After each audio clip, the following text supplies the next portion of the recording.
Assalamualaikum warahmatullahi wabarakatuh.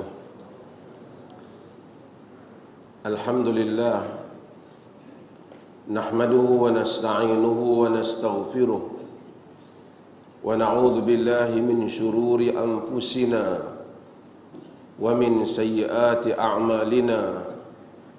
Man yahdihillahu fala mudilla lahu wa man yudlilhu fala hadiya lahu. Asyhadu an la ilaha illallah wahdahu la syarika lah wa asyhadu anna Muhammadan abduhu wa rasuluh, amma ba'd. Hadirin dan hadirat yang dirahmati Allah, alhamdulillah kita sambung semula kuliah kita ini, walaupun kita selalu ponting. Ni rasa macam minggu depan nak kena ponting pula. Saya balik daripada Kuala Lumpur ni. Tadi tengah hari ada talk di Kementerian Belia dan Sukan tentang kemerdekaan. Saya nak puji ni Pro Media Tajdid ni. Tadi dia ada di KL, ambil dengan saya, dia balik dengan kereta mari Perlis pula untuk membolehkan ramai orang menonton. Juga Suara Sunnah juga aktif lah, tapi Suara Sunnah pun aktif, suruh Perlis dia ambil. Cuma Pro Media Tajdid ni dia berada di mana-mana. Saya sampai dengan kapal terbang, okey lah. Dia dengan kereta boleh sampai awal. Nabi kata addalu ala khair kafa'ilihi. Orang yang menunjukkan kepada kebaikan itu macam orang yang melaksanakannya, yang membuatnya.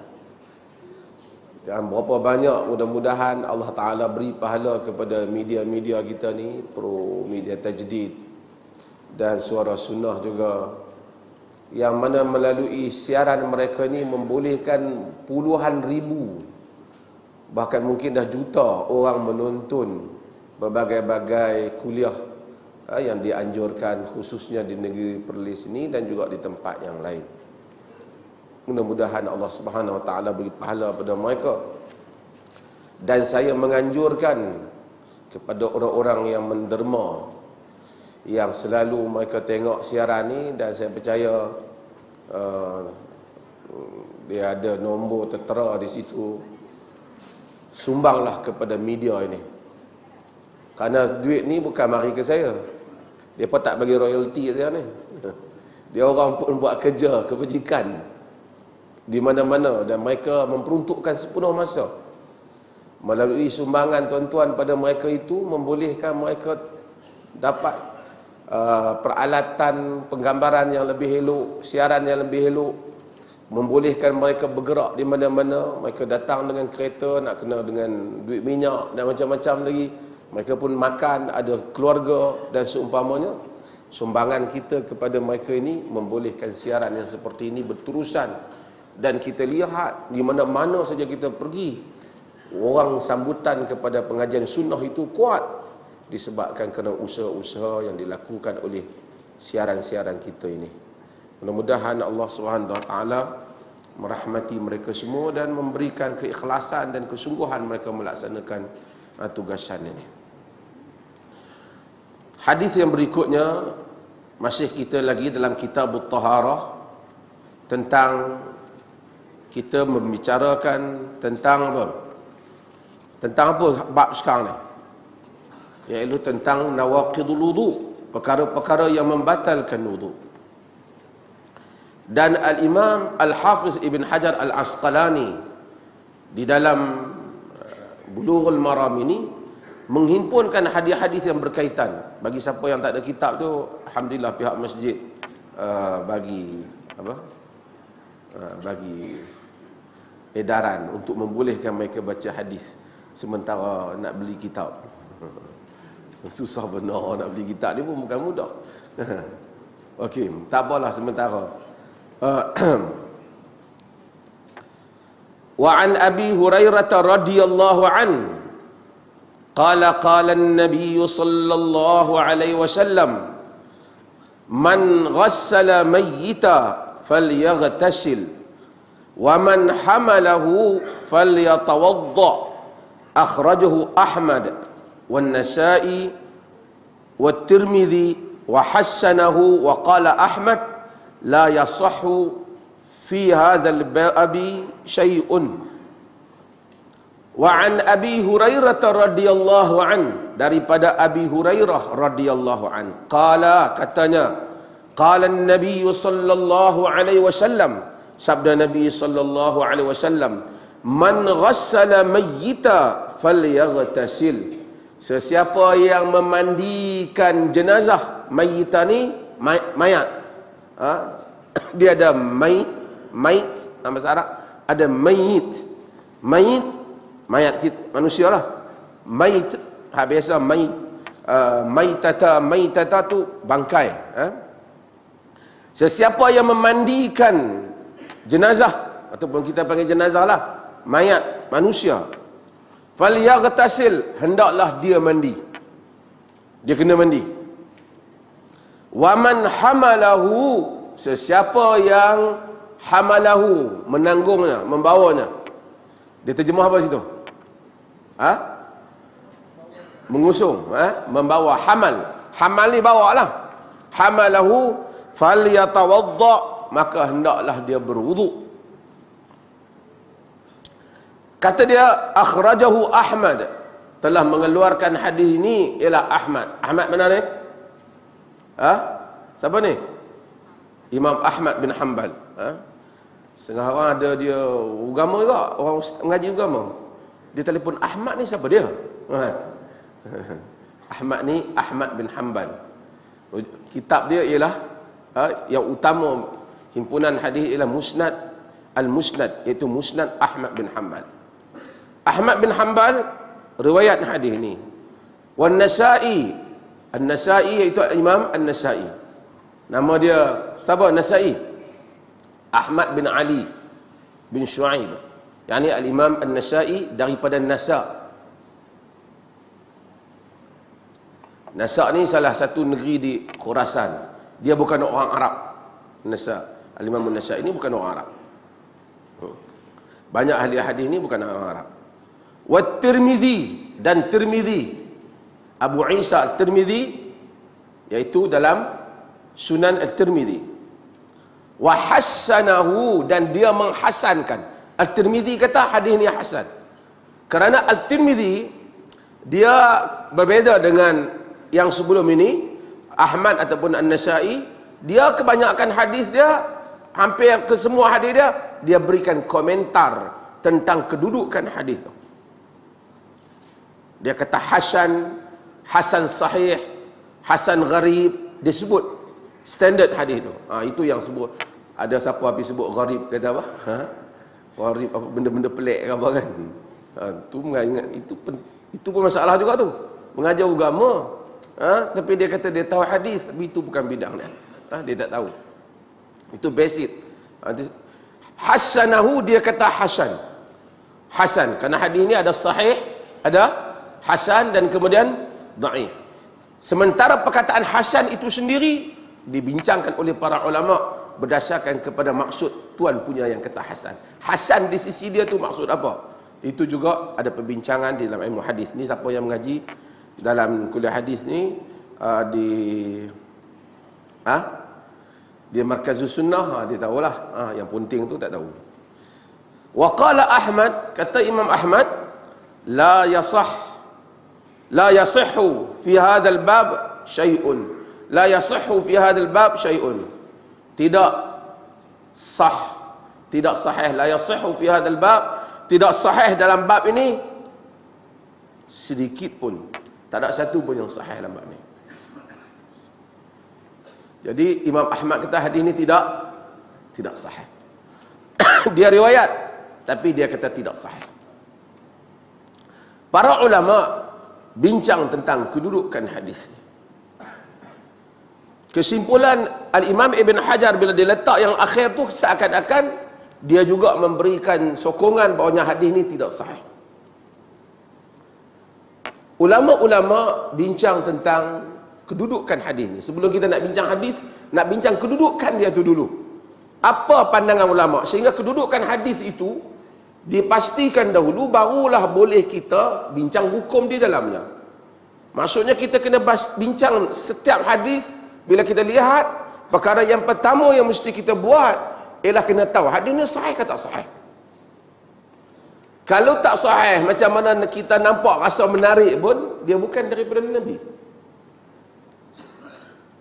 Banyak hadis-hadis yang pelik-pelik, orang Melayu suka, tapi tidak sahih.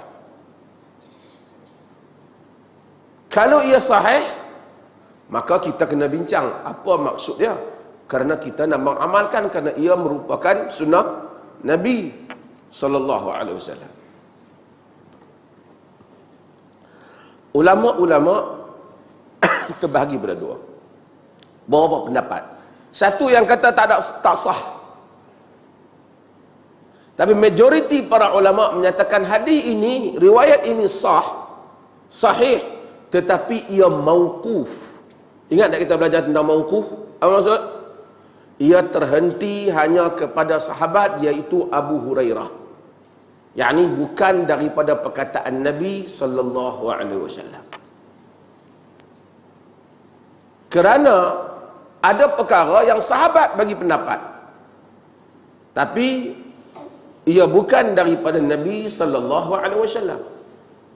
Kalau sahabat bagi pendapat, pendapat sahabat dalam hukum hakam syarak boleh jadi betul, boleh jadi juga tidak tepat.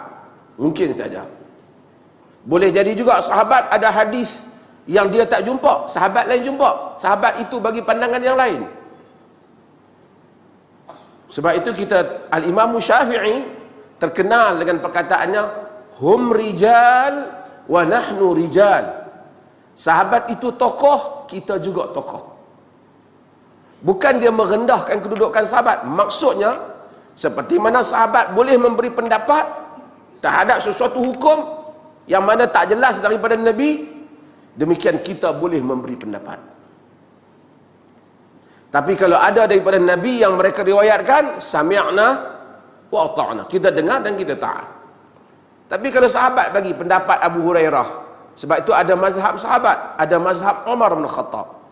Kita tahu mazhab Syafi'i, mazhab Hanbali, tapi kita kena tahu sahabat pun ada mazhab. Ada mazhab Umar. Kerana Sayyidina Umar dihimpunkan pandangan-pandangan dia dalam fiqh, ada pandangan dia yang tersendiri. Ada mazhab Ali, Ali punya pandangan. Mazhab Abdullah bin Mas'ud, pandangan-pandangan dia. Mazhab Ibnu Abbas, mazhab Ibnu Umar. Kerana mazhab itu bermaksud pendapat, jalan yang dia simpulkan di dalam memberikan hukum hakam.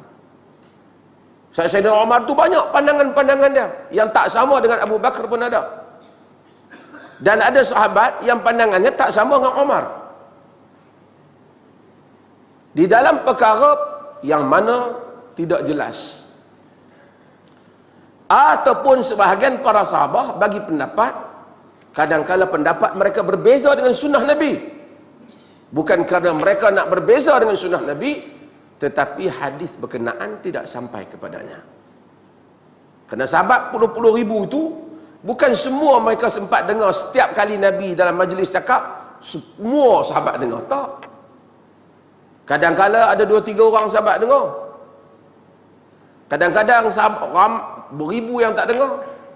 Dan saya selalu buat contoh dalam usul fiqh. Orang yang hebat, Abu Bakar, Umar. Abu Bakar jadi khalifah hebat. Hampir tidak berpisah Abu Bakar dengan Nabi sallallahu alaihi wasallam. Kata Sayyidina Ali bila tengok Rasulullah, Abu Bakar, Umar diletakkan sekali dikebumikan setempat, dia kata, kerana aku sentiasa sangka kamu akan bersama. Kerana Rasulullah itu kata, dakhaltu ana wa Abu Bakrin wa Umar, kharajtu ana wa Abu Bakrin wa Umar. Aku, Abu Bakar dan Umar masuk, aku, Abu Bakar dan Umar keluar. Asyik 3 orang ni. Tapi apabila timbul isu pada zaman Abu Bakar, berapa peruntukan untuk pusaka untuk nenek, Abu Bakar tak tahu. Abu Bakar tak tahu. Abu Bakar panggil para sahabat yang lain. Muhammad bin Maslamah tahu. Muhammad bin Maslamah seorang sahabat yang kecil. Secara perbandingan, walaupun Nabi memuji dia, Nabi kata dia selamat daripada fitnah. Masa berlaku fitnah antara Ali dengan sahabat, Muhammad bin Maslamah tak sokong mana-mana. Muhammad bin Maslamah kata, aku dengar Nabi bagi 1/6 sudus. Mughirah menyaksikannya 1/6. Kata para ulama, Ibnu Taimiyah antara, lihat, dia kata orang yang sehebat Abu Bakar juga ada hadis yang dia terlepas. Maka apabila kita bagi tahu mungkin imam tertentu dia bagi pendapat itu kurang tepat sebab dia terlepas daripada hadis, bukan kita hina dia, kata Ibnu Taimiyah. Kerana itu biasa orang terlepas daripada maklumat. Bukan kerana melainkan kita nak jadikan ilmu itu sebagai benda untuk bermegah-megah. Tapi ilmu untuk diamalkan. Abu Bakar telah terlepas daripada maklumat. Tak ada orang kata, apa punya standard Abu Bakar. Lebih Muhammad bin Maslamah pandai pada dia. Sahabat tak pernah sebut, tak pernah terbayang pada para sahabat. Bahkan mereka sepakat terima Muhammad bin Maslamah kerana dia mendengar, sedangkan orang lain tidak mendengar. Orang tak tanya, hang siapa dengar lebih daripada Abu Bakar? Dia tak. Ketika Nabi cakap, dia ada. Ada sahabat kadang-kadang datang mengadu masalah peribadi kepada Nabi. Nabi kemudian memberitahu dia. Apabila Nabi wafat, orang lain mungkin tak ada maklumat, dia ada. Dan apabila sahabat-sahabat itu mereka pergi ke sana, pergi ke Yaman, pergi ke Najran, pergi ke Kufah, lepas itu pergi ke Basrah, kadang-kala ada masalah yang khalifah timbul masalah, khalifah tak ada hadis. Sebab yang ada hadis dah pergi hijrah merata dah. Polisi pada zaman Umar bin Khattab, dia tak bagi sangat sahabat-sahabat yang besar ini keluar daripada Madinah. Dia mau yang besar-besar ni duduk dengan dia. Kerana pertama dia nak himpun maklumat senang. Kedua, dia takut nanti tokoh ni bila pergi banyak nanti banyak cerita. Zaman Osman mereka keluar. Kemudian apabila lose contact dan seumpamanya, berlaku krisis kadang-kadang. Tapi yang penting, sebab itu kadang-kadang sahabat daripada satu tempat naik kuda ataupun unta dia, berhari-hari, berbulan, jumpa sahabat lain, Assalamualaikum, sahabat tu buka. Hari kita baca hadis Abdullah bin Unais. Bila buka, ada apa? Salam. Ada tak kau dengar Rasulullah cakap sekian-sekian? Dia kata ada, aku dengar. Lepas jumpa lama tak jumpa, bertahun, berpeluk-peluk. Dia kata, kau datang apa? Nak tanya ada hadis? Ada. Oh, jumpa. Ada Rasulullah? Kata ada. Nak tanya yang tu, nak pasti ke Assalamualaikum, nak balik ya. Kerana satu hadis. Kesungguhan mereka nak menghimpunkan maklumat tu. Yang demikian itu yang dilakukan oleh rawi-rawi hadis. Sebab itu kita sebut Bukhari, Muslim dan seumpamanya, mereka buat operasi itu. Mereka buat collection. Go and collect. Jumpa. Tapi siapa yang himpun tu, orang akan nilai diri dia, dia boleh percaya lah. Balik kepada hadis yang kita baca ini. Demikian juga. Sekarang riwayat-riwayat yang dihimpunkan bagi satu golongan jumhur tidak menunjukkan dapat dikaitkan dengan Nabi. Cuma setakat Abu Hurairah saja. Kerana kadang-kala jadi masalah. Apabila Abu Hurairah bagi fatwa ataupun Abdullah bin Abbas bagi fatwa, Abdullah bin Umar bagi fatwa, kadang-kala sahabat yang mendengar, anak murid dia yang dengar, tabi'in, sangka yang itu hadis Nabi. Kadang-kala bukan hadis Nabi, kadang-kadang ialah pendapat mereka. Maka menyebabkan sebahagian hadis itu, sebahagian riwayat itu keliru. Adakah hadis ataupun pendapat sahabat? Nak bagi tuan-tuan faham ni satu-satu. Ni Bulughul Maram ni dia tinggi sikit lah. Tu walaupun dia letak hadis, tapi pengajian dia agak kena faham banyak. Adapun Ibn Hajar Al-Asqalani, macam mana kita sebut tadi, dia dia letak semua hadis yang mana jadi hujah bab wuduk je. Kena sekarang kita bahas bab wuduk, dia letak. Yang mana ulama guna, dia letak. Bukan bererti dia sokong, tapi dia nak beritahu kita ini hadis-hadis yang digunakan dalam masalah ni. Maka satu golongan kata bahawasanya riwayat ini hanya setakat Abu Hurairah saja, bukan daripada Nabi. So pendapat ini Abu Hurairah, itu pendapat dia. Golongan yang kedua kata, dah. Ada banyak bukti, boleh dibuktikan bahawasanya riwayat ini daripada Nabi SAW, bukan pendapat Abu Hurairah. Kerana macam mana dia orang nak tahu? Bila ada Abu Hurairah, bila dia sebut, sebahagian rawi kan kata qala Abu Hurairah. Tapi kalau Abu Hurairah tu kata sami'tu Rasulullah, aku dengar Rasulullah, ataupun an Rasulillah, daripada Rasulullah, ataupun anna Rasulullah, sesungguhnya Rasulullah, maka kita tahu dia ambil daripada Rasulullah. Tapi oleh kerana riwayat-riwayat sebahagiannya tak sebut daripada Rasulullah, daripada Abu Hurairah, so mereka kata ini mauquf. Mauquf hadis ini terhenti pada Abu Hurairah. Riwayat sebahagian ulama hadis termasuk Al-Imam At-Tirmidzi tadi, dia kata tak, ini daripada Nabi sallallahu alaihi wasallam, dan hadis ini hadis hasan. So ada berapa mazhab? Ada berapa? Ada dua. Dalam nak bahas hadis tu ada dua dah. Tu sebenarnya cerita-cerita mazhab ni bukanlah semudah macam, dia complicated. Dia memerlukan gabungan ilmu yang banyak untuk mencetuskan idea-idea hukum ataupun kesimpulan-kesimpulan dalam meneliti hukum. Okey. Kalau kita kata ia daripada Nabi SAW, maka tentu ada hukum.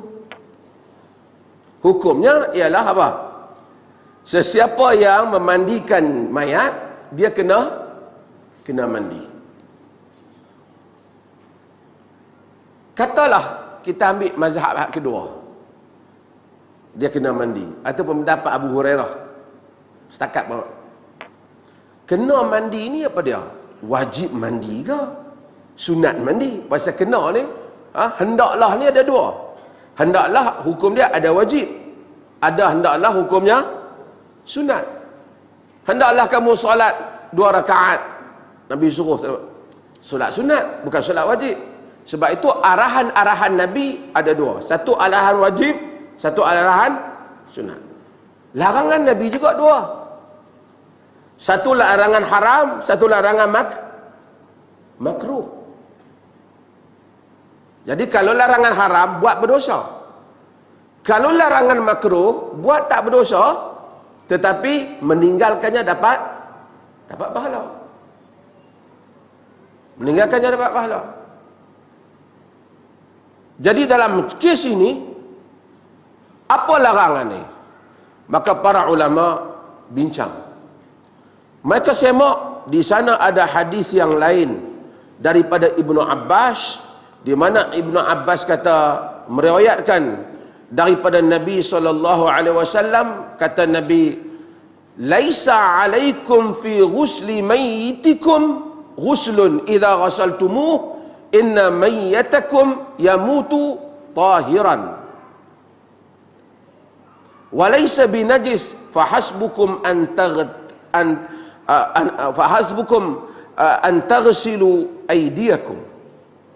Riwayat Ibnu Abbas, dan riwayat ini Ibn Hajar telah menghasankannya. Katanya Nabi kata, laisa alaikum fi ghusli mayyitikum ghuslun, tak menjadi tanggungjawab kamu, tidak menjadi kewajipan kamu apabila mandikan jenazah kamu kena mandi wajib. Kamu kena mandi, mandilah. Mandi ni mandi, ratakan air. Idza ghasaltumuhu, jika kamu mandikan mereka. Inna mayyatakum, kana mayat kamu, yamutu tahiran, mati dalam keadaan bersih. Mati dalam keadaan bersih. Walaysa binajis, dan ia bukan najis.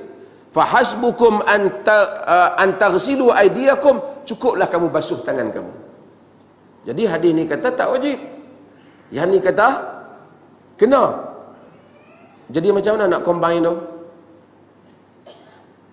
nak combine dia, tengok ada riwayat yang lebih jelas daripada itu, daripada Imam Ahmad, di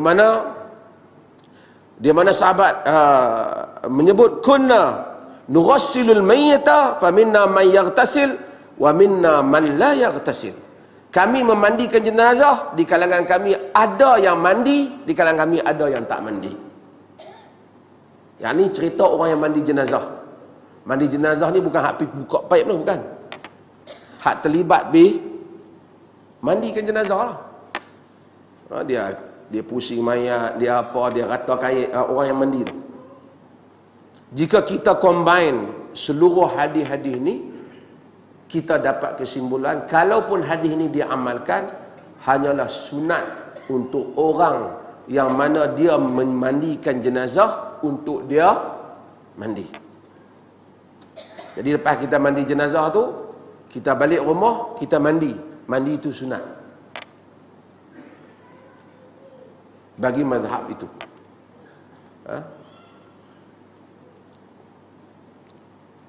Mandi ni, jenazah ni tak kira lah jenazah budak aja mandi ya. Kenapa jenazah dimandikan? Ini juga ulama bincang, pasal apa jenazah dimandikan? Nabi SAW kata, irsiluhu bima'in wa sidrin.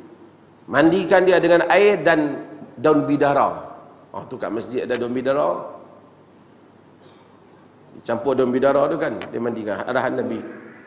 Nabi bila tengok anak perempuan dia wafat, Ruqayyah, Nabi SAW kata, irsilnaha thalasan atau khamsan atau sab'an atau akthar min dhalika in ra'aitun. Basuh dia 3, 5, 7 ataupun lebih jika kamu berpendapat perlu lebih. Mazhab sekali lagi berpecah. Mandi jenazah ni sebab jenazah ni dia berjunub ke, ataupun dia dikira berhadas ke, atau kerana nak bagi dia bersih?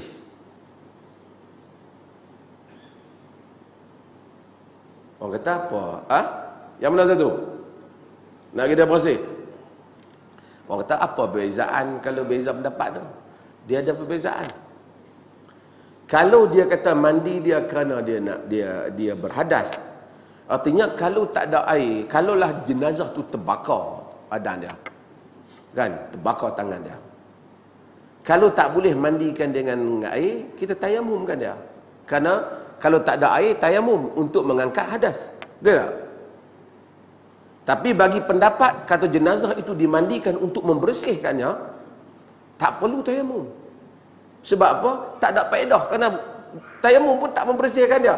Kerana tujuan nak membersih itu dah tak ada, dia terbakar. Sebab itu bila kita baca dalam fiqh, siapa yang belajar fiqh ni, dia ada perbezaan fuqaha di dalam perkara yang mana tak ada hadis, tapi benda tu berlaku. Ulama kena ijtihad. Belah mana? Jadi yang mana tujuan dia? Kenapa tujuan dia? Okey, potongan kedua pada hadis ni ialah wa man hamalahu falyatawadda. Siapa yang bawa jenazah, dia kena berwuduk. Susah juga tu. Lepas bawa jenazah, balik mai berwuduk. Adakah bawa jenazah batal wuduk? Pendapat ini tidak disebut oleh mana-mana.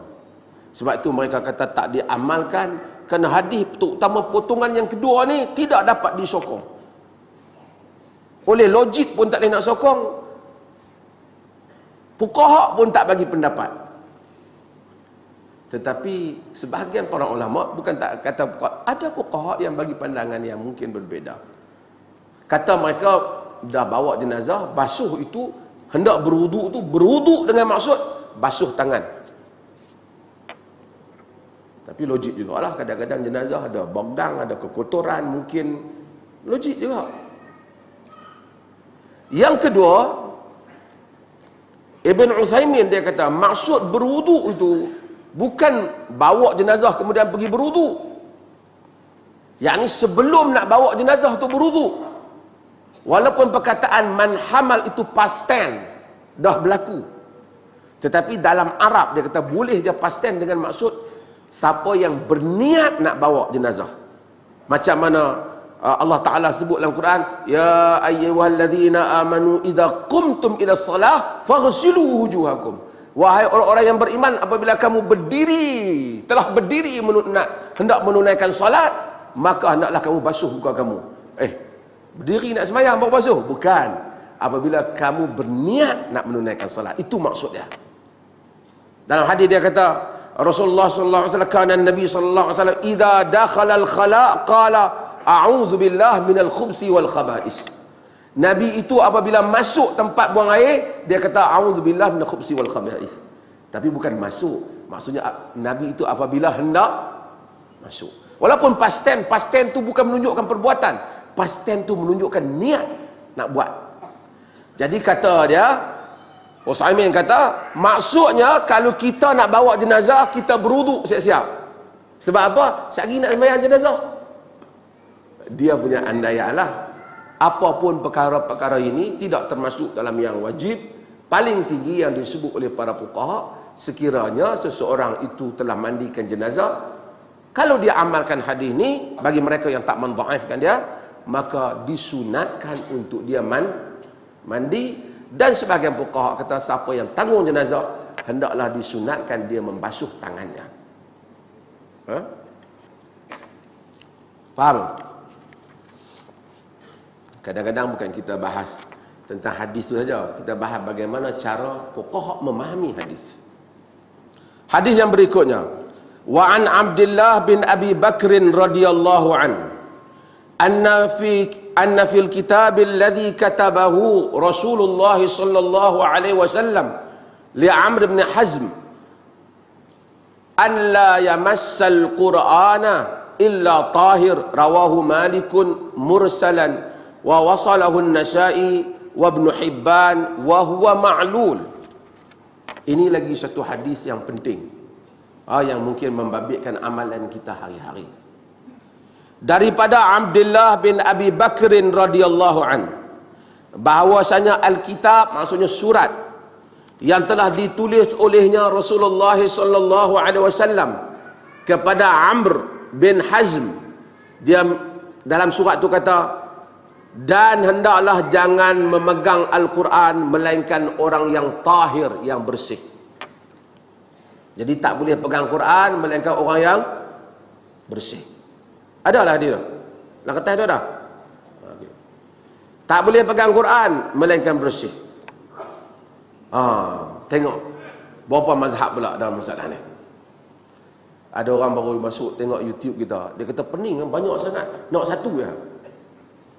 Yang ni pengajian, ini kelas tinggi, kata cikgu yang dalam pendekat berjalan lapuk tu kan. ABC nya kelas tak no. Mim nampak macam M.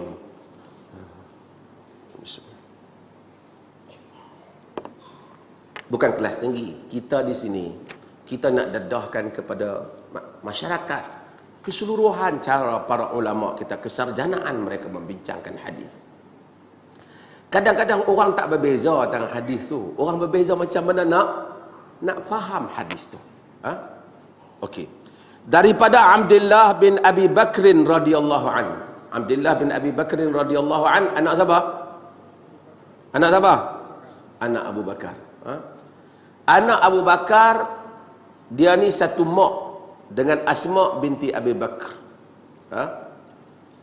Abu Bakar ni satu-satunya family yang dia, pak dia, mak dia, anak-anak dia semua masuk Islam.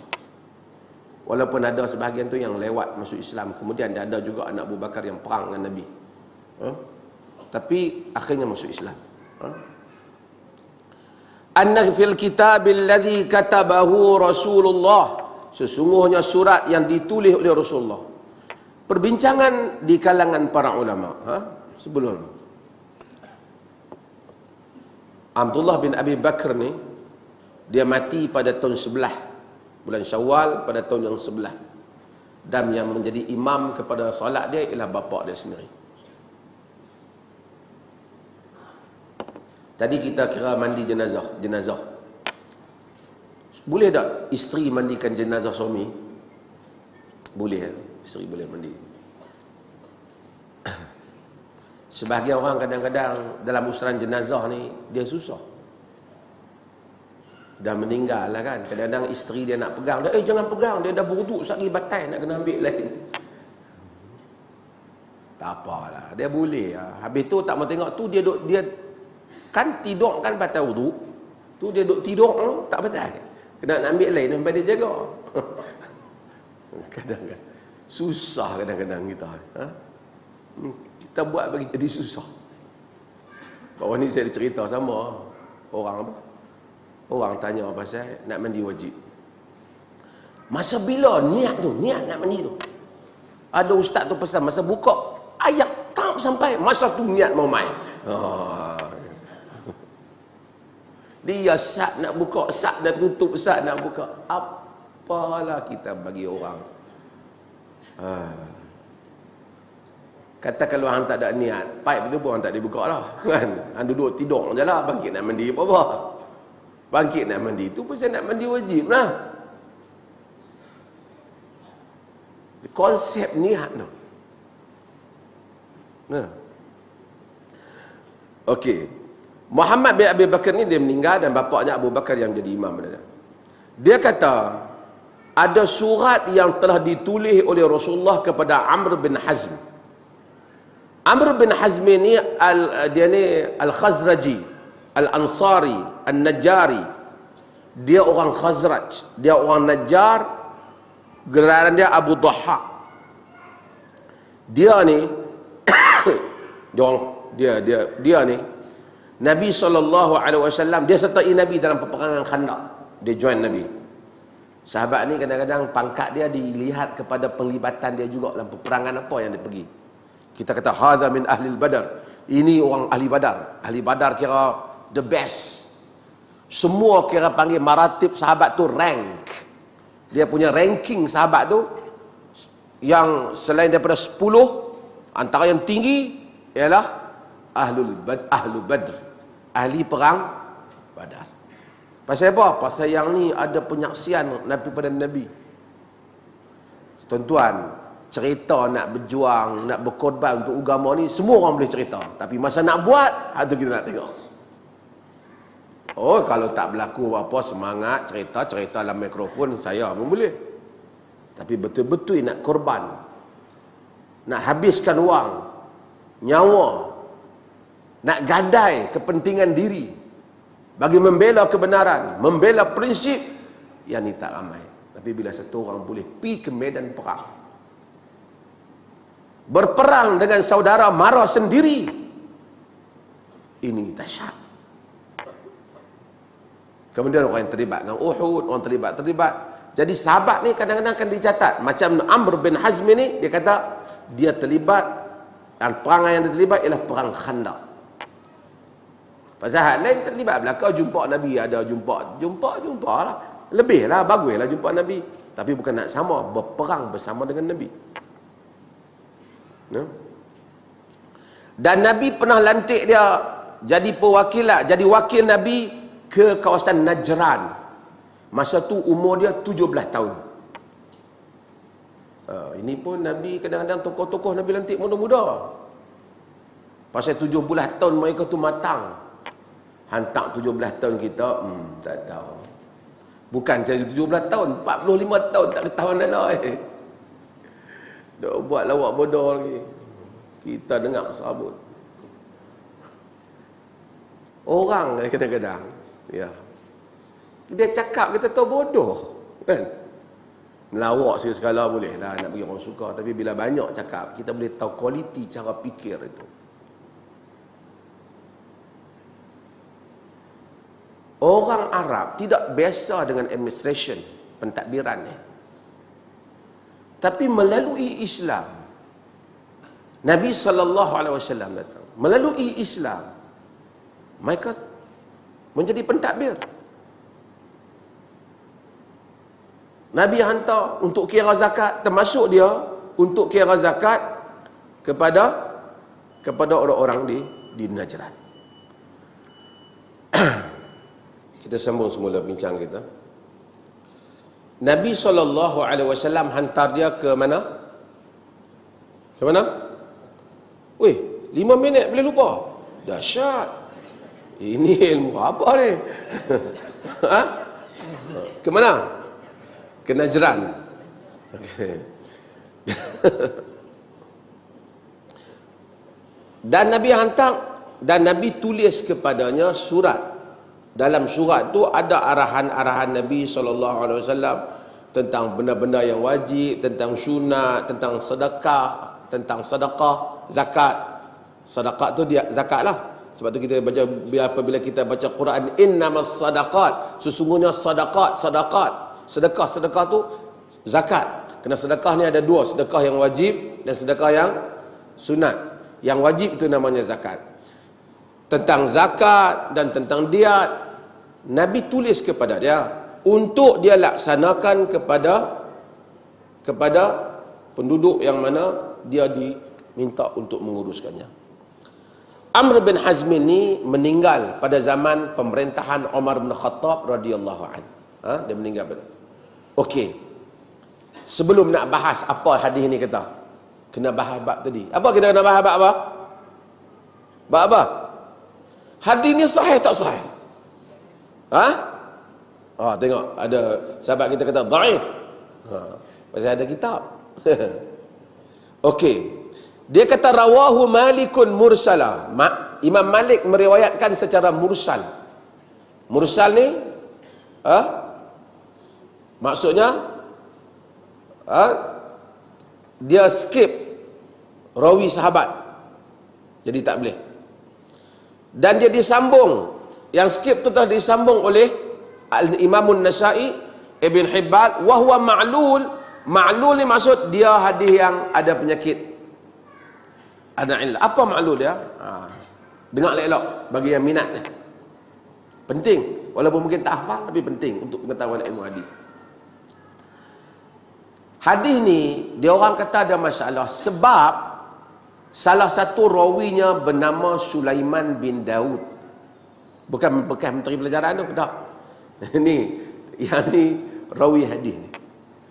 Dia anak murid kepada Az-Zuhri, Ibn Syihab Az-Zuhri. Ibn Syihab Az-Zuhri tak ada dibincangkan. Ini jago segala jago. Dia tabi'in. Dia riwayatkan Ibn Syihab Az-Zuhri ni dia ada 2 orang anak murid. Kedua-duanya nama Sulaiman bin Daud. Dan orang Arab ni tentu tak pelik. Orang Arab ni kalau tengok nama apa? Abdul Rahman, kan banyak Abdul Rahman. Semua hak mustasyar Arab Saudi, hak mai kat Malaysia ni saya kira semua nama Abdul Rahman daripada dulu. Tengok Imam Masjidil Haram, semua nama Abdul Rahman. Abdul Rahman Sudais, nama apa? Banyak semua Abdul Rahman lah. Jadi Arab nama Ahmad, Muhammad, banyak macam tu lah.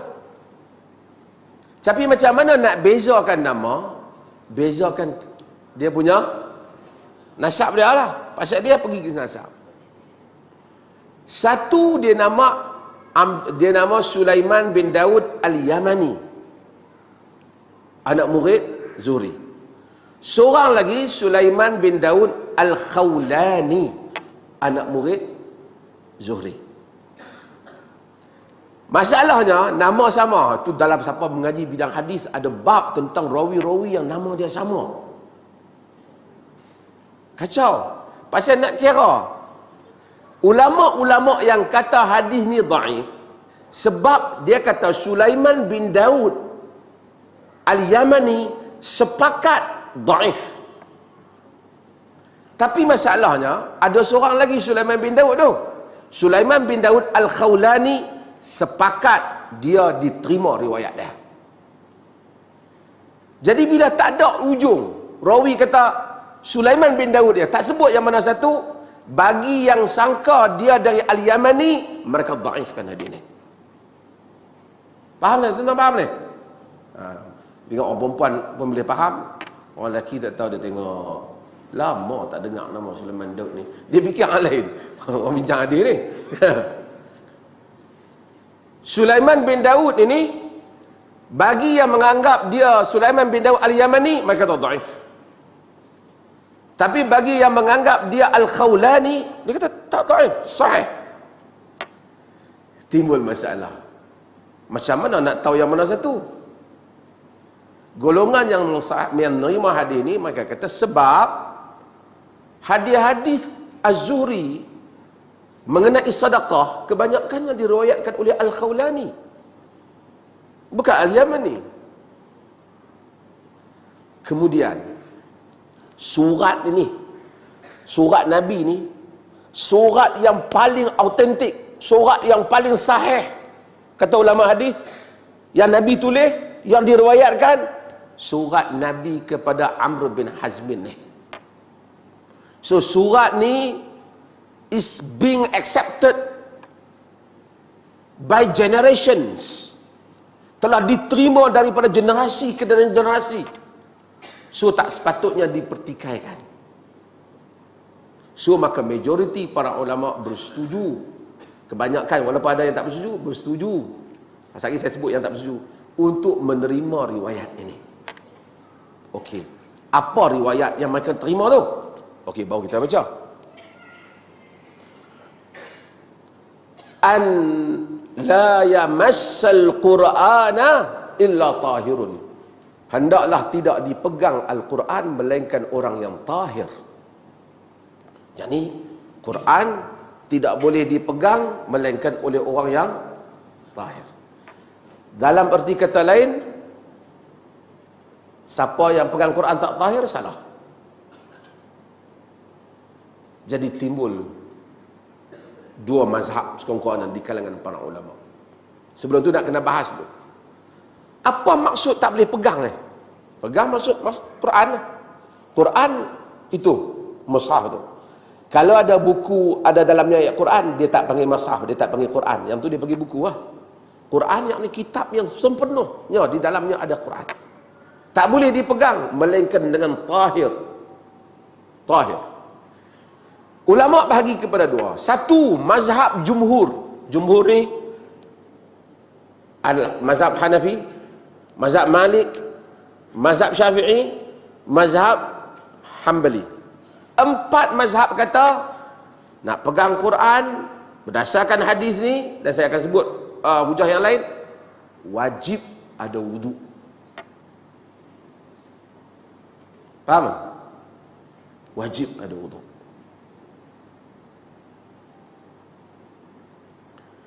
Saya ada mazhab yang kata tak wajib wudu, tapi mazhab ni terlalu minoriti. Terlalu minoriti.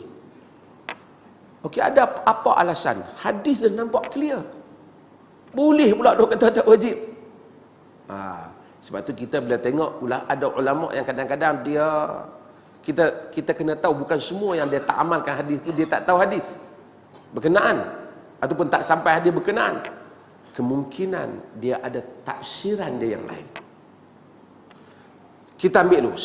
Kebanyakan ulama kata siapa nak pegang Quran wajib wudu. Inilah fatwa dalam mazhab Syafi'i, inilah fatwa hatta Ibn Baz, Ibn Utsaimin, mula-mula pandangan dia lain, akhirnya dia juga kata wajib berwudu. Hampir kebanyakan. Ibn Taimiyah sendiri wajib wudu nak pegang Quran. Tapi macam mana boleh ada pendapat yang kata tak wajib ni? Kita bincang. Yang pertama, apa hujah jumhur? Hujah pasal nak kata wajib sesuatu benda tu kena ada hujah. Hujah golongan jumhur yang pertama ialah firman Allah Ta'ala, innahu laqur'anun karim fi kitabin maknun la yamassuhu illal mutahharun tanzilun min rabbil alamin. Dia adalah Quranul Karim pada kitab yang maknun, maksudnya di Lauh Mahfuz. Tidak memegangnya melainkan orang-orang yang melainkan bukan orang, melainkan mereka-mereka yang membersihkan diri, mereka-mereka yang suci, bersih. Kata jumhur, dalil yang ni dalil dia. Dalil yang kedua, hadis ni. Jadi berapa dalil? Dua dalil. Golongan yang tidak setuju, mereka ni minoriti. Mereka kata ayat Quran tu tak boleh jadi hujah. Sebab Quran tu cerita kitab di Lauh Mahfuz. Maksudnya dia bercakap tentang malaikat, dia bukan cakap tentang orang. Ayat sama, tapi faham berbeza. La yamassuhu illa al-mutahharun, tak pegang Quran itu melainkan mutahharun. Allah bercakap tentang malaikat sebab dia cakap tentang fi kitabin maknun. Di kitab di Lauh Mahfuz. Dia bukan cerita dunia ni, ini cerita luar daripada alam dunia. Okey. Sekarang ada hadis.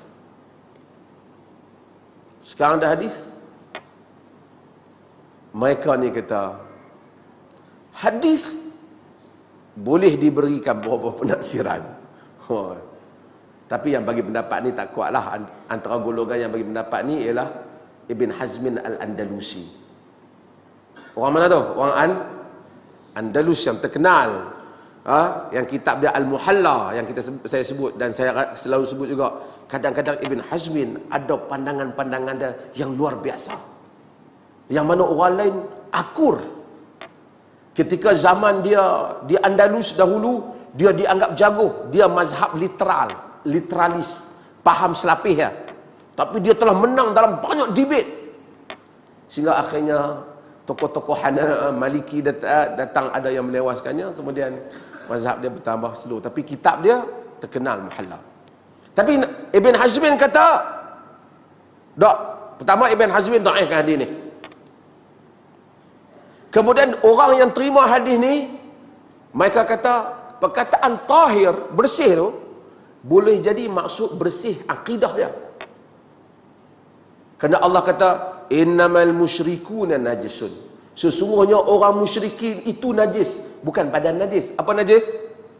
Akidah dia najis. Maksudnya Quran hanya dipegang oleh orang mukmin, jangan bagi kat tangan orang kafir.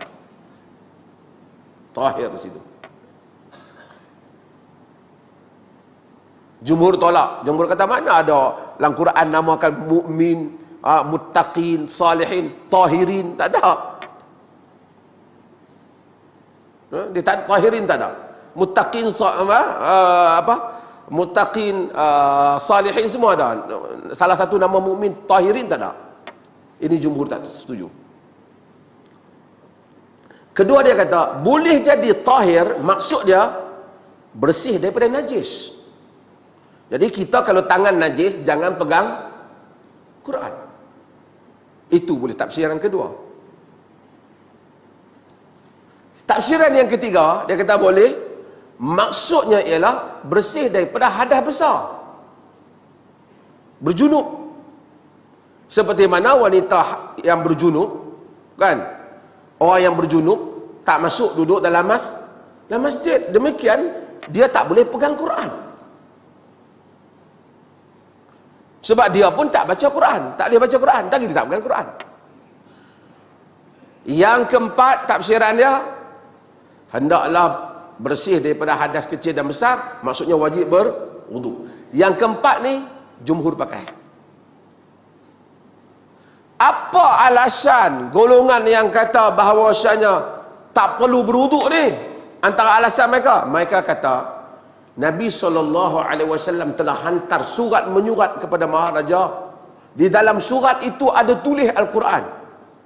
Ya ahlal kitab, ta'alau ila kalimatin sawa bainana wa bainakum alla na'budu illallah wa la nusyrika bihi syai'a wa la yattakhidhu ba'duna ba'da arbaban min dunillah.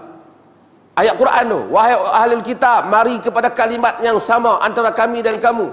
Jangan kita syirikkan Allah, jangan kita menyembah jangan kita mensyirikkan Allah, jangan kita ambil sembahan selain daripada Allah. Itu ayat Quran.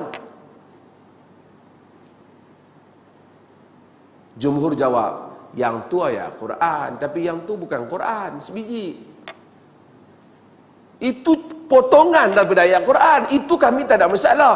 Kami kata Quran ni tak boleh. Tetapi jika kita teliti keseluruhan hujah, masalah lebih ni kan, saya tengoklah setakat yang saya faham, hujah jumhur kuat dalam masalah ni. Empat mazhab kata pegang Quran kena ada wudu. Walaupun seketika dulu saya pun rasa macam Ibn Hazmin kuat hujah dia, tapi jawapan jumhur kuat. Kemudian sesuailah juga dengan tabiat memuliakan Quran itu sendiri. Melainkan budak-budak yang nak belajar ataupun pegangan itu hanyalah juzuk-juzuk macam muqaddam sahaja, bukan Quran keseluruhan, mereka kecualikan. Kemudian para ulama bincang, tak boleh pegang. Macam mana kalau orang tu bawa kotak, dalam tu ada Quran? Dia kata hantar kotak. Mereka kata yang maksudkan tak boleh pegang ni, pegang terus kepada Quran. Termasuk kita pegang kulit Al-Quran, itu kulit Quran yang berkaitan dengan Quran, yang terikat dengan Quran. Tapi kalau kita bawa Quran, dalam tu ada kotak, dalam tu ada Quran dan buku-buku lain dan juga Quran, ataupun kotak yang dalam itu ada Quran, ia tak termasuk dalam makna ini pada sebahagian besar ulama. Yang dimaksudkan yang kena pegang berwudu apabila memegang terus Al-Quran, mashaf Al-Quran, walaupun pegang kepada ghilaf ataupun balutan yang di luar Al-Quran itu yang membaluti Al-Quran, pada sisi jumhur para ulama wajib berwudu. Maka itu adalah pandangan dan pegangan yang lebih ihtiyat, yang lebih selamat, dan kerana itu adalah pegangan kebanyakan para sahabat. Tapi kalau ada orang yang berpendapat tak wajib ambil wudu pegang Quran, kita kata pendapat tu dhaif, tapi kita tak kata dia sesat. Sebab pendapat itu juga ada Hasan al-Basri pendapat yang sama. Muhammad ibn Sirin ada pendapat yang sama. Salah satu qaul dalam Abu Hanifah dikatakan ada pendapat yang sama. Namun begitu, bila kita nak pegang Quran, hendaklah kita berwudu kerana hadis yang disebut di dalam riwayat ini. Wallahu ta'ala a'lam. Ada soalan?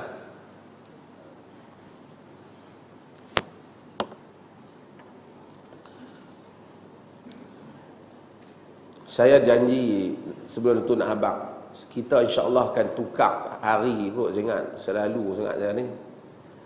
Saya ingat tuan-tuan pun dah macam-macam komplain selalu kuliah penting, sebahagian tu tak berani mai lagi, tak ada. Minggu depan saya nak kena ke Uzbek. Saya jadi tetamu jemputan daripada kerajaan Uzbek. Dia jemput mufti pergi. Dan saya juga bawa beberapa orang lah di fatwa untuk pergi. So jadi kita ada tetamu sikit. Lepas daripada tu saya nak tengok, nanti tunggulah pengumuman yang saya kena pergi ke Turki, pasal kita ada di Turki ada pembentangan seminar, dan saya juga kena bentang antara paper utama seminar di Turki tentang sunnah. Lepas tu kita kena pergi ke Palestin kerana kita janji kepada Masjid Al-Aqsa untuk bagi, ingat tak? Bagi dan juga water cooler di Masjid Al-Aqsa tu. Kita nak pergi tengok macam mana urusan penyerahan itu di Masjid Al-Aqsa, InsyaAllah.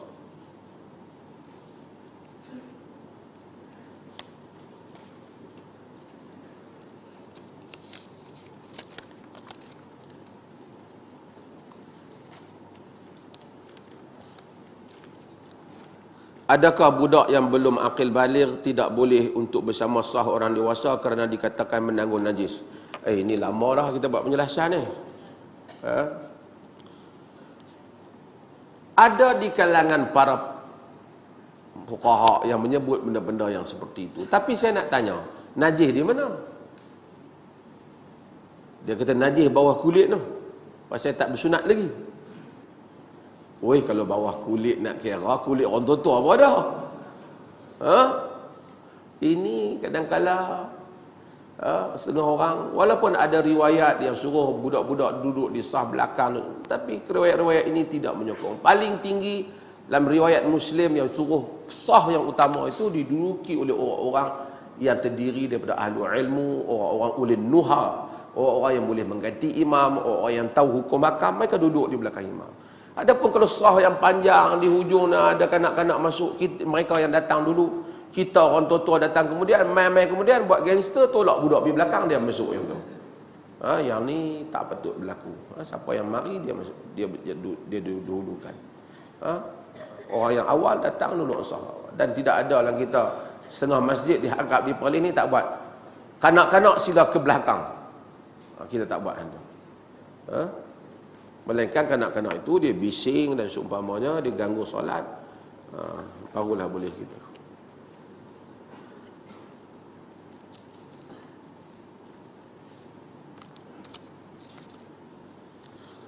Apakah hukum makan sembelihan golongan yang begitu core liberalnya? Kacau ni. Kita ni, apa dia liberal ni apa? Itu kita nak kena define dulu. Apabila satu orang itu man salla salatana, dia semayang macam kita, kan? Wastaqbala qiblatana, dia menghadap kita, qiblat kita. Wa akala zabihatana, dia makan sembelih kita. Wa huwa muslim. Falahu ma lana wa alaihi ma alaina. Dia dapat apa yang kita dapat, dia kena tanggung apa yang kita tanggung. Bila satu orang tu mengucap asyhadu an la ilaha illallah, asyhadu anna muhammadar rasulullah, dia muslim. Tak payahlah kita nak pergi cari dia. Ni betul-betul hang ni betul-betul percaya macam mana? Aku nak check kau takut. Tak payah. Kalau mungkin ada orang tu zahirnya beriman, di sisi Tuhan dia kafir juga mungkin ada. Tapi bukan urusan kita. Kita kira yang zahir saja. Urusan dalam dia urus dengan Tuhan. Melainkan satu orang secara terbuka menyatakan, saya tak percaya dengan Nabi Muhammad. Saya tak percaya bahawa saja Quran ini merupakan kalam Allah. Ataupun dia kata sebenarnya Quran ini tak wajib untuk kita buat. Dia menghina Allah atau menghina Rasul dengan cara yang jelas, bukan takwilan kita. Kita kadang-kadang dia panggil kita andai tak boleh. Kita sebab tu mengkafirkan orang ni tak semudah tu. Sebab tu saya sebut kafir-kafir ni bahaya. Nabi larang. Nabi larang. Sebab tu Nabi suruh perangi Khawarij. Nabi kita Khawarij ni baca Quran. Yahqiru ahadukum salatahu ma'a salatihim.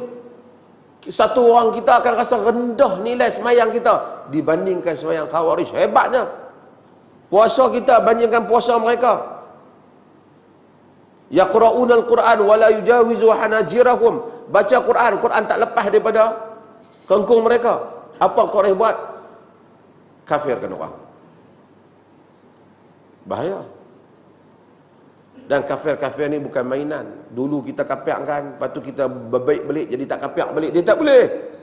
Duk buat main kafir-kafir. Apa jadi yang telah mati dulu ni, yang beriktikad parti yang lain tu kafir tu? Telah mati. Apa jadi yang telah berpisah suami dan isteri? Apa jadi yang telah berpecah mak mentua, pak mentua? Apa jadi yang telah tak mau semayang? Apa jadi yang telah tak kenduri? Apa jadi yang telah tak makan sembelihan? Setelah berpuluh tahun lamanya, baru bagi tahu sebenarnya saudara seiman macam kita.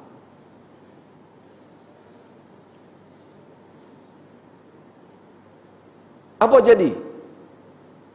Padahal bukan soal-soal. Dulu kata selagi mana tidak mengubah dasar, kena buat perombakan. Sekarang dia tak rombak pun.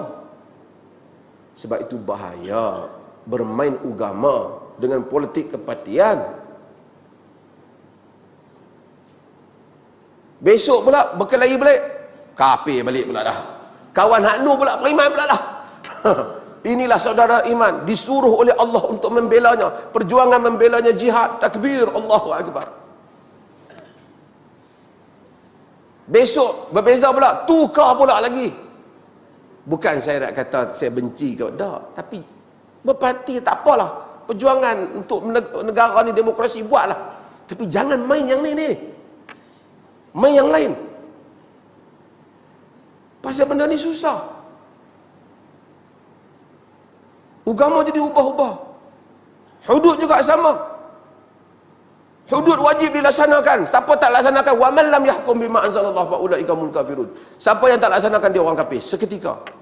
Kemudian tak, hudud tak boleh dilaksanakan melainkan kena ada gaji minimum. Lain. Lepas tu dapat kuasa, hudud bukan prioriti kita. Kemudian hilang kuasa, hudud wajib dilaksanakan. Susah tu. Dulu kalau kita pernah mendengar menggempur pemikiran asabiah. Perjuangan Melayu adalah asabiah. Yang dicegah, Nabi tak mengaku umat. Laisa minna man da'a ila asabiah. Bukan di kalangan kami orang yang menyuruh pada asabiah. Habis pakai apa dalil tu. Saya kecil-kecil pun habis dalil tu. Sekarang ni perjuangan Islam dan Melayu. Bagaimana yang telah kafirkan orang tentang asabiah dulu ni? Yang kata nasionalisme kafir. Yang hari ini kata kita mesti menegakkan ketuhanan Melayu kembali. Dulu perlembagaan kafir, perlembagaan jahiliah, penjajah. Macam mana pula hari ini kata kita mesti menegakkan prinsip-prinsip perlembagaan. Bukan saya kata nak tuju mana-mana puak, tetapi ini bahaya permainan ini. Mereka bagi saya saudara seiman. Saya jumpa, saya peluk sahabat. Tapi saya tak bersetuju dengan permainan ni. I cannot agree dengan game ni. Buatlah dalil yang lain, Syekh. Siapa yang tak buat, tak amanah, Allah Ta'ala marah. Siapa yang tak baca yang tu, tak usah main kapi-kapi ni. Main yang lain. Mungkin orang dia, sebahagian sahabat-sahabat ni dia cukup marah lah, saya kata. Jadi saya tahu marah pun 3 hari lah. So saya kata hal lain pula, dia setuju balik lah. Tapi saya nak kena sebut benda ni, minta maaf lah. Tidak, kita agama orang jadi pening. Asabiah tak boleh, lepas tu boleh balik. Perlembagaan dulu kafir, menegakkan perlembagaan, penting menegak. Ini semua, tuan-tuan, saya liberal. Kalau ada liberal yang dia kata Islam ni tak wajib laksanakan, cukup. Kalau dia tolak Quran, dia kafir, memanglah semayang dia tak sah lah. Itu pun kita nak kena pasti. Dia kata dalam keadaan gila ke, dia kata dalam keadaan betul. Pasal agama ni kalau boleh kita elakkan kafir. Macam mana kalau kita pergi semayang belakang dia, tiba-tiba dia kafir? Tuhan ni bukan jenis penanya orang. Dia rahmat dengan hamba-hamba dia. Kita sangka dia beriman, rupanya dia kafir, dia jadi tu imam. Semayang kita sah tak? Semayang dia tak sah. Semayang kita sah tak? Sah.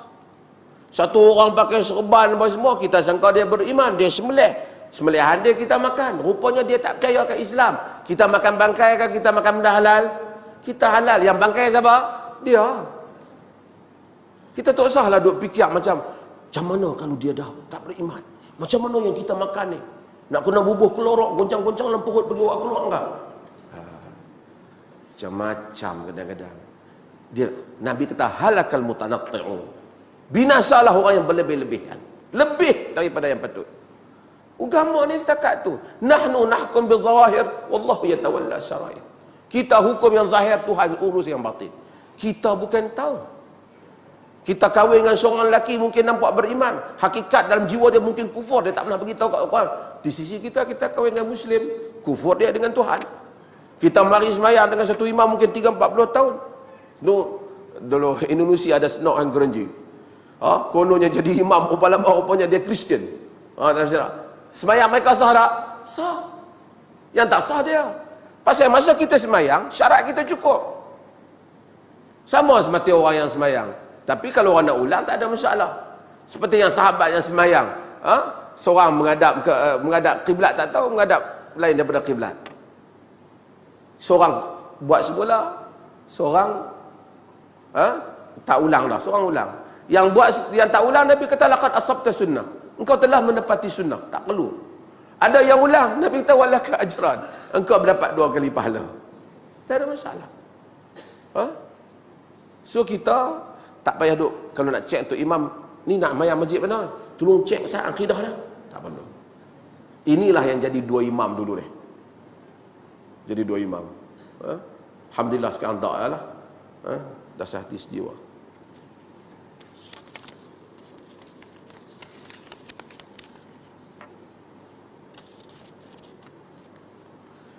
Apa hukum membaca Quran di smartphone tanpa wudu? Ini bagus soalan ni kan.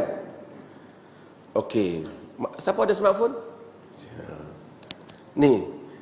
Ini Quran ke tak? Ada orang kata Quran. Ini Quran ke tak? Ini bukan Quran lah. Ini apa? Handphone lah. Quran itu Quran. Dia hanya muncul apabila kita tekan ataupun kita buka muka yang berkenaan. So ia bukan Quran. So boleh pegang tak? Kerana ia bukan Quran. Ulama hampir semua sepakat. Seseorang boleh membaca Quran sekalipun tidak berwudu. Baca Quran tak perlu. Yang kita bincang ni jangan keliru. Yang kita bincang ialah memegang Al-Quran, bukan membaca Quran. Membaca Quran tanpa wudu sepakat tidak haram. Yang dilarang ialah memegang Al-Quran. Lagi ikut ada yang balik. Ni, mufti dah bagi tahu bukan boleh duk baca Quran tak ada wudu dah, Pak. Bukan baca. Apa dah? Pegang. Baca ni Bismillahirrahmanirrahim. Qul huwallahu ahad. Allah. Bacalah. Boleh tak? Boleh. Sekalipun tak berwudu. Yang penting dia bukan berjunub.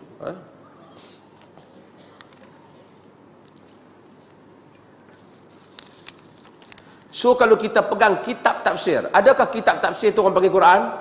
Tak. Kitab tafsir, dia bukan Quran. Quran. Dia tak bercampur dengan apa? Dia sebiji Quran ada di situ. Tapi bila bercampur dengan kalam manusia, pendapat manusia, berbagai-bagai lagi, dia termasuk macam surat yang Nabi hantar tu. Iaitu ada potongan Al-Quran dalam itu.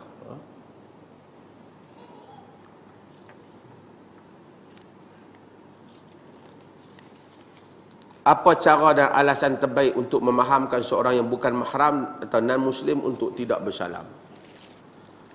Secara umumnya para ulama menyatakan bahawasanya lelaki dan perempuan tidak bersalaman. Ini jumhur.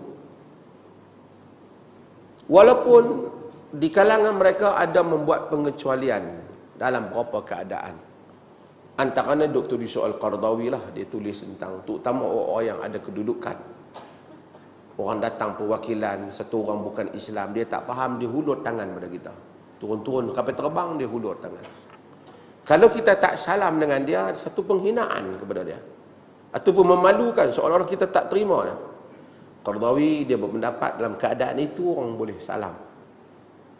Kerana dia berhujah banyak, antaranya Nabi pernah pegang tangan perempuan tua untuk lintas jalan, Nabi pernah pegang tangan untuk tunaikan hajat, wanita yang pegang tangan dia, untuk keperluan yang tidak menimbulkan fitnah. Dalam keadaan keperluan itu. Jadi ada benda yang sebahagian orang dia tak faham. Dia hulur, kalau kita tolak, dia faham kita hina dia. Melainkan kita dah fahamkan dia bahawasanya kami di sini tak salam, tak bersalaman lelaki perempuan, kami hengguk ya. Contohnya kan. Tapi pada saya lah, tuan-tuan tak payah amal. Saya rasa ini more kepada culture, lebih kepada budaya setempat. Bagaimana ia dipegang. Dan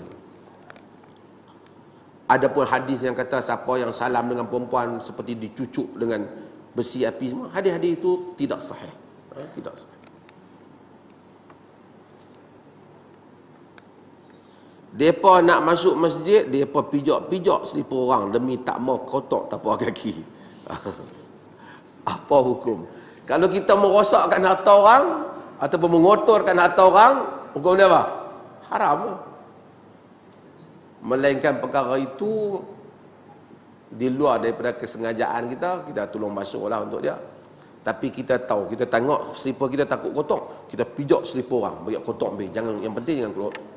Sama juga bila kita main masjid. Ni sebutlah ada soalan ni tanya. Kita tak boleh rosakkan harta benda orang, tak boleh ambil harta orang illa an tibi nafs.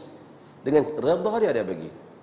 Kita main masjid, kita pakai kasut elok. Kita tak mau kasut kita basah, kita tibai kasut orang. Ini bahasa utara ni kan, orang tak tibai ni maksud ambil lah, ambil tanpa izin. Kita ambil tanpa izin kasut orang. Kasut dia tu baru beli semua, kita pergi ambil wuduk, habis kembang kasut dia. Wajib dhaman, wajib ganti kalau rosak. Tak ganti, dia boleh tuntut di akhirat. Weh, main masjid pun nak tuntut akhirat, mana boleh? Dia kata, tak kira lah. Kita mari, kita pakai kasut kita. Kita tak mau kasut kita basah, pergi ambil kasut orang, orang pun tak mau kasut dia basah juga. Pergi ambil wuduk. Kita ambil wuduk dengan mandi wajib lebih kurang sama jumlah air dah. Punya banyak kan. Basuh lencun habis. Rosak kasut dia. Hatta bila kita main masjid, sebab tu kita tanya, ni kasut siapa? Kasut masjid. Pakai yang kasut masjid. Kasut orang kita tak boleh ambil melainkan dengan keizinan dia. Melainkan bagi satu masyarakat yang ma'ruf, dia tu memang membenarkan orang ambil. Sebab tu kita tengok di masjid tu ada kasut-kasut hak masjid tu, Pak Ya boleh letak pada kasut-kasut yang masjid. Kita pakai kasut masjid lah. Ini soal disiplin diri kita. Setengah orang dia warak, kena warak dengan harta orang. Bila ada orang dia tak warak dengan harta orang, dia tak kira. Dia tengok tepi jalan, buah harum manis orang. Allah, dia kata buah banyak, aku ambil 2 biji, bukan nak rugi pun. Dia fikir 2 biji tu dia jawab depan Tuhan. 2 biji pun bukan hang punya. Ini saya sebut dari itu, dan barangkali pelajar-pelajar yang duduk termasuk di Arab Saudi, di Universiti Madinah ke mana, saya nak sebut, itu saya sebut dah, saya sebut lagi sekali untuk dipendengar. Kadang-kala bila ada orang mari daripada Malaysia pergi buat umrah, buat haji, kita pergi jumpa pakcik kita ke pak lang kita di hotel. Yang bayar hotel tu dia. Lepas tu dia makan, kita pergi makan sekali. Sedangkan kita tak bayar. Macam jonjolo ramai, bukan dia perasan pun orang luar. Dia kata bukan dia perasan. Memang dia tak perasan. Tapi awak makan benda yang bukan hak awak. Makan benda yang bukan hak. Saya tengok banyak. Mari terus bang. Allah, dia kata makanan banyak. Dia kata bukan nak habis pun. Itu bukan satu alasan. Kita pergi masuk dapur orang, kita curi makanan. Dia kata pasal curi makanan aku, makanan banyak, kan nak habis pun dia kata. Tak boleh. Banyak tak habis, membazir dia tanggung. Tapi ambil hak orang, mesti dengan izin. Sama juga kita pergi mana-mana. Tengok makanan lebih apa, kita ambil. Kita tak tanya. Kita wajib minta izin pada empunyanya.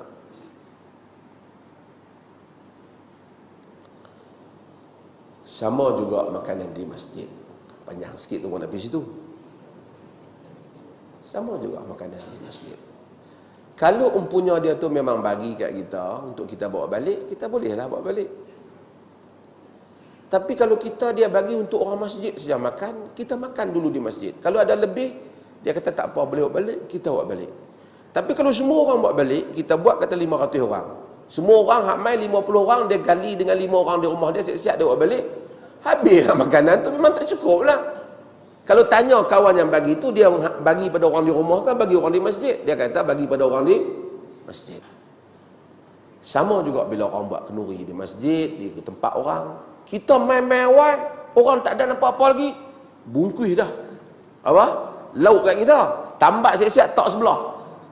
Dah petang orang lauk tak cukup. Apa nak cukupnya? Geng 20 orang hak mai tu bungkus untuk Pak Wan, Pak Man dia semua habis dah di rumah tu. Tuan rumah ada nak tengok, nak kata apa? Kita tak boleh. Ini soal warak harta orang. Kita bungkus apa melainkan dah habis dah semua, dia kata ni bungkus lah, lauk buat balik. Lauk banyak habis, tak banyak lebih, tak apalah. Tak ada apa-apa bungkus. Ada program-program yang kita tengok makanan tak cukup. Tapi pergi tengok balik belakang tu, tengok banyak bungkus ni siapa punya. Dia kata hak ni dia pun bungkus dia nak bawa balik kat ni, dia kata anak-anak dia. Bukan dia saja anak, orang lain pun ada anak juga. Kalau dia bawa balik kat anak dia, orang lain pun nak bawa balik kat anak dia juga. Ini tak boleh. Kita kena tengok, melainkan kawan tu kata kenduri saya ni tuan-tuan, makanlah hak ada di sini, hak mana tak mai tolong bungkus bawa balik di rumah. Boleh. Boleh. Sebab tu orang hak nak bungkus bagi kat saya, bos saya hak tanya itu. Orang kata mufti ni menyombong, orang nak bagi dia tak mau. Dah bukan masalah tu. Saya tanya dah makan habis ke? Kawan nak buat kenduri siapa dia? Kena habang dia dulu. Oh dia tak apa bagi ya. Tak apa lah. Kalau nak ikut nak buat balik, kalau semua orang boleh buat balik rumah, kita buat balik 30 boleh pergi jual kat jalan, boleh untung sikit, duit banyak ramai. Bukan macam tu. Sebab ini soal disiplin diri kita. Kita Muslim. Walaupun benda ni kadang-kadang kita tengok remeh, setengah orang. Saya tengok ada majlis lah, saya tengok orang buat kenduri sekali tu lah di negeri dia ada satu tempat bagi jamu Kentucky. Memang Kentucky ni ramai orang, KFC ni ramai orang tertarik kan, dia makan seketui lah. Yalah, dia teringat kat anak-anak dia di rumah, cucu dia semua suka. Dia ambil satu kotak besar tu, naik kereta api. Saya depan mata saya tengok. Saya pun tak memalukan dia lah, nak tengok orang lain buat kenduri. Tapi kalau orang buat 20 bekas tu orang mai, hang seorang buat balik, 5 orang balik habis, orang lain tak boleh makan lah. Orang tak, banyak lah. No, cucu-cucu di rumah, dia angkat buat balik. Ini semua tak ada warak dan tidak tahu tentang halal haram ni. Bukan khinzir dengan lembu ya. Bukan curi ni, bukan maksud pergi curi malam-malam ya. Setiap harta yang kita ambil hendaklah dengan izin orang yang memberinya. Allah Ta'ala a'lam. InsyaAllah tuan-tuan, minggu depan tuan-tuan berikutnya tuan-tuan tunggu pengumuman Pak Ya, macam mana kuliah mula hari apa. Dan saya ucapkan takziah kepada semua rumah-rumah yang ditimpa ujian Tuhan dengan ribut ni. Sesiapa yang boleh tolong, kita tolong. Dan Maibs telah usaha tolong yang hebat saya tengok di merata di negeri Perlis ni. Dan kita pun yang mana boleh tolong kepada kawan-kawan kita yang ditimpa ujian. Sekian, wassalamualaikum warahmatullahi wabarakatuh.